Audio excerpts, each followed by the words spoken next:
The overall goal of the following experiment is to generate tissue culture substrates with multiple micropatterned PEG brushes presenting orthogonal chemistries that enable spatially precise and site-specific immobilization of biological ligands.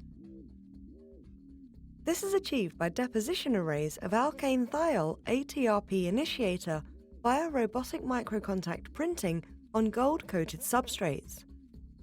As a second step, Si-ATRP is performed on the micropatterned substrates, which generates PEG brushes with terminal bromine groups.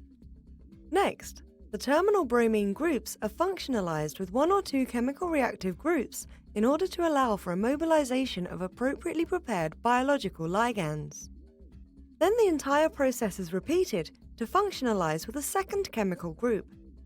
The results show microarrays of two orthogonally functionalized PEG brushes superimposed with 10 micron accuracy. This is verified using custom image analysis software following conjugation of the reactive groups with fluorescent molecules.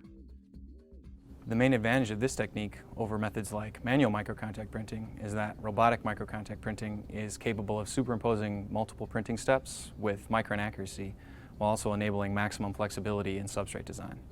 The accuracy afforded by this method, coupled with sequential nucleophilic substitution reactions, allows us to generate tissue culture substrates that are functionalized with multiple biological ligands that are then capable of exerting temporal and spatial control of cell fate on the micron scale.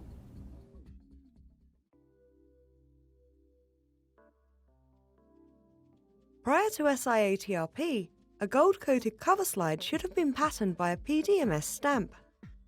This relatively common procedure